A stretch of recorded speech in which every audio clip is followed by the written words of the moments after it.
नमस्कार दोस्तों, मैं हूं देव और स्वागत है आपका आपके चैनल टैलेंट को पायलट पर। आज की शुरुआत चलिए एक सवाल से करते हैं। तो ये बताइए, लाइफ में आपने सबसे ज़्यादा की बेट कितने की लगाई है? 500, 5000 या 50,000? और आज मैं आपको एक ऐसे इंसान की कहानी बताने वाला हूं जिसने एआई पर भरोसा करके लगभग $45,000 यानी कि 45 लाख रुपए दांव पर लगा दिए। और ये इंसान कोई रैंडम इंसान नहीं था। इस इंसान का नाम है डेविड बडन।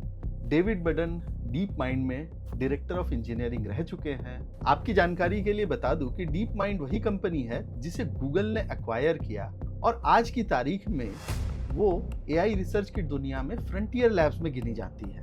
डेविड ने ये दावा किया कि एआई और कुछ फॉर्मल प्रूफ टूल्स की मदद से उन्होंने बहुत सारी फेमस मैथमेटिक्स की प्रॉब्लम को सॉल्व कर लिया है और उसमें नेवियर स्टोक्स जैसी एक मिलेनियम प्राइज प्रॉब्लम भी थी। अगर सिंपल शब्दों में समझे तो नेवियर स्टोक्स प्रॉब्लम एयर और वाटर जैसे फ्लूइड्स के बिहेवियर को मैथमेटिकली समझने से रिलेटेड है।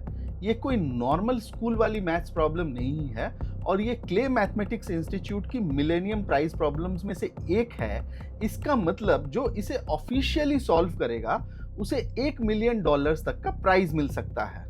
प्रॉब्लम यह है कि दुनिया के टॉप मैथमेटिशियंस भी इसे अभी तक सॉल्व नहीं कर पाए थे, पर डेविड को अपने एआई असिस्टेड सॉल्यूशन पर इतना ज्यादा कॉन्फिडेंस था कि उन्होंने पब्लिक बेट्स लगा दी और वो भी एक नहीं दो नहीं पूरे $45,000 की। और फिर इस कहानी में आता है फाइनल ट्विस्ट। जब मैथमेटिशियंस और प्रेडिक्शंस मार्केट ने इनके प्रूफ्स को चेक किया तो सारी की सारी प्रूफ्स गलत निकली। डेविड अपने सारे बेट्स हार गए और नेवियर स्टोक्स प्रॉब्लम आज भी ऑफिशियली अनरिजॉल्व्ड है। और समझिए, यहाँ पर डरावनी बात ये नहीं है कि एक इंसान ने गलत किया। यहाँ पर डरावनी बात यह है कि एआई ने एक स्मार्ट हाईली टेक्निकल इंसान को इतने कॉन्फिडेंस के साथ कन्विंस किया कि उन्होंने लाखों रुपए और उससे भी बड़ी अपनी रेपुटेशन दांव पर लगा दी। और सोच करके देखिए कि अगर एक एआई का एक्सपर्ट भी एआई के कॉन्फिडेंस पर गलत आंसर के चक्कर में फंस सकता है तो हम और आप कैसे बचेंगे? आज के वीडियो में हम सरल भाषा में समझेंगे कि एआई इतनी कॉन्फिडेंस के साथ गलत क्यों बोलता है और क्यों स्मार्ट लोग भी इसमें फंस जाते हैं। और सबसे इंपॉर्टेंट कि एआई को यूज करते हुए उसे वेरीफाई कैसे करना है, मतलब अगर वो गलत करे तो उसे पकड़ना कैसे है। पर आगे बढ़ने से पहले आप सभी से एक रिक्वेस्ट, इस चैनल को शेयर करिए, सब्सक्राइब करिए कि मैं आप तक और ज़्यादा से ज़्यादा एआई रिलेटेड वीडियोस और प्रैक्टिकल नॉलेज पहुंचा सकूं।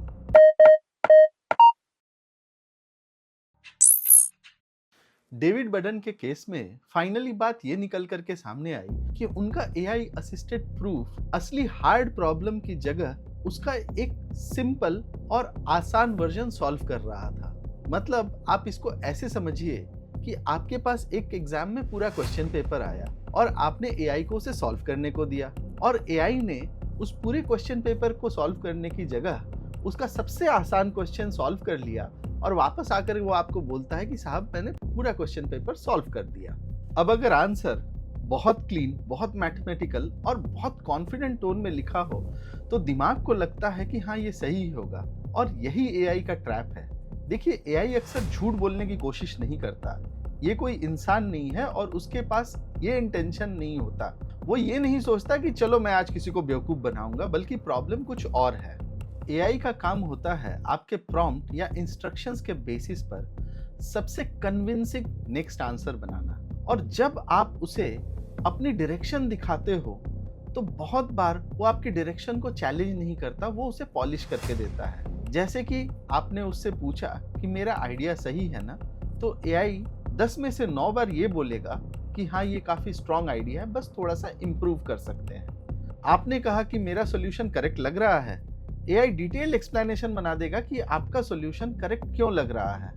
इसलिए मैं एआई को एक अग्रीएबल मिरर बोलता हूँ। मिरर हमेशा वही दिखाता है जो आपके सामने होता है और एआई भी कई बार ये काम करता है। आपका कॉन्फिडेंस उसे दिखता है और वो आपके कॉन्फिडेंस को और पॉलिश करके आपको वापस कर देता है। और यहीं से शुरुआत होती है वेरिफिकेशन कोलैप्स की।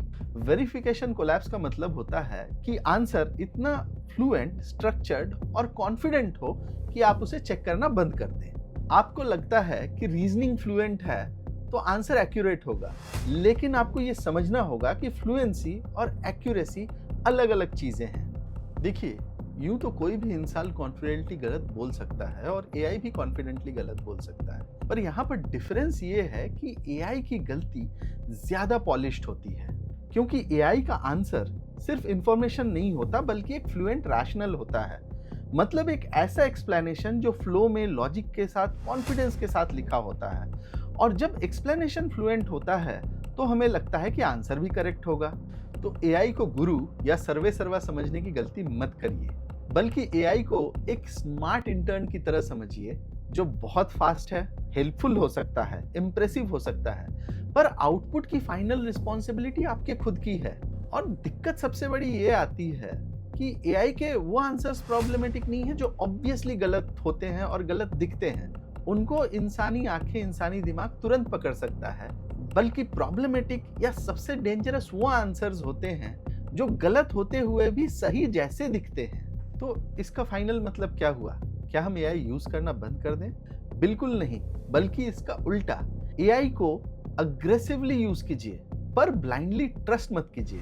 2026 में ड्राफ्टिंग सस्ती हो जाएगी, एआई से scripts, emails, reports, code, research सब जल्दी बन जाएगा, पर वेरिफिकेशन सबसे महंगी स्किल बन जाएगी। एक इंसान जो एआई आउटपुट को चेक कर सकता है, वो भी स्केल पर वो सबसे ज्यादा वैल्यूएबल होगा। आपको एआई का बेबी सीटर नहीं बनना है, आपको एआई का मैनेजर बनना है। मैनेजर हर लाइन खुद नहीं लिखता, मैनेजर डिफाइन करता है कि काम सही कैसे दिखेगा, कौन से रिस्क है और कब ह्यूमन रिव्यू चाहिए। अब वेरिफिकेशन ये एक पूरी की पूरी स्किल है और इस पर कई सारी डिटेल्ड क्लासेस बन सकती हैं, क्योंकि ये कोई प्रॉम्प्ट ट्रिक नहीं है बल्कि पूरा का पूरा वर्कफ्लो है और कई सारे वर्कफ्लोज हैं। पर चलिए मैं आज आपको एक इसका छोटा सा ट्रेलर देता हूं जिसे मैं बुलाता हूं वेरिफिकेशन लैडर। वेरिफिकेशन लैडर के लेवल 1 पर आता है अटैक मोड। एआई से कभी ये मत पूछिए कि क्या मेरा काम सही है, ये क्वेश्चन एआई को अग्रीएबल बना देता है। इसकी जगह पर बोलिए कि इस आंसर पर अटैक करो और 3 रीजंस बताओ जहां ये कंक्लूजन गलत हो सकता है। इसमें सबसे वीक अजम्पशन कौन सी है और अगर तुम्हें इसे रिजेक्ट करना है तो तुम इसके लिए क्या बोलोगे या क्या लॉजिक लगाओगे। जब आप एआई को अटैक मोड पे डालते हो तभी एक्चुअल वेरिफिकेशन शुरू होती है। इसका दूसरा तरीका है सोर्स मोड। अगर आंसर फैक्चुअल है तो आप एआई से सोर्स मांगो। सिर्फ बोलना कि सोर्स दो काफी नहीं है, ये बोलो हर इंपॉर्टेंट क्लेम के सामने सोर्स दो। जो क्लेम सोर्स से सपोर्ट नहीं होता उसे अनसपोर्टेड मार्क करो और अगर तुम्हें सोर्स नहीं मिला तो गेस मत करो।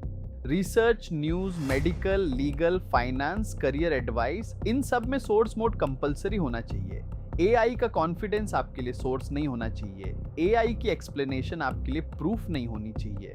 लेवल 3 या तीसरा स्टेप है बाउंड्री मोड और ये सबसे इंपॉर्टेंट है। खुद से पूछो, क्या मैं इस आंसर को इंडिपेंडेंटली वेरीफाई कर सकता हूं? अगर एआई ने आपको मैथ प्रूफ दिया और आप उस लेवल का मैथ नहीं जानते हो तो एआई एश्योरेंस यूजलेस है। अगर एआई ने कॉन्ट्रैक्ट बनाया और आप लॉयर नहीं हो तो बिना एक्सपर्ट रिव्यू ट्रस्ट मत करो। अगर एआई ने फाइनेंशियल मॉडल दिया और नंबर्स रिकॉन्सिल नहीं कर सकते तो मॉडल पर डिसीजन मत लीजिए।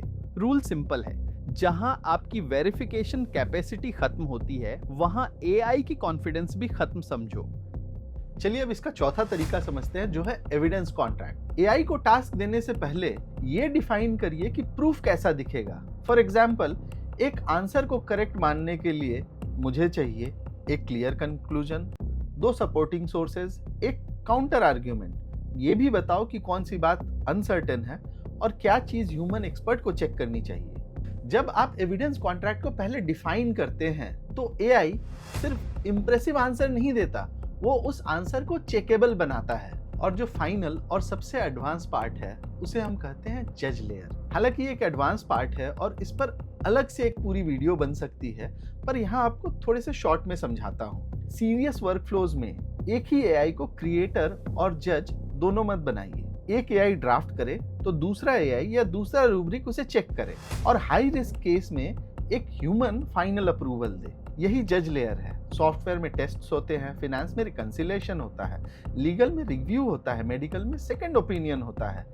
और इसी तरह एआई वर्कफ्लोज में भी एक जज होना चाहिए। एक बहुत ही सिंपल एग्जांपल दूं तो पहला एआई आपकी स्क्रिप्ट लिखे, दूसरा एआई उसे चेक करे कौन सा क्लेम अनसपोर्टेड है, कहाँ बढ़ा चढ़ा करके लिखा हुआ है, कहाँ ऑडियंस कंफ्यूज होगी, कहाँ सोर्स चाहिए और कहाँ ह्यूमन जजमेंट जरूरी है। और देखिए, यही फ्यूचर स्किल है।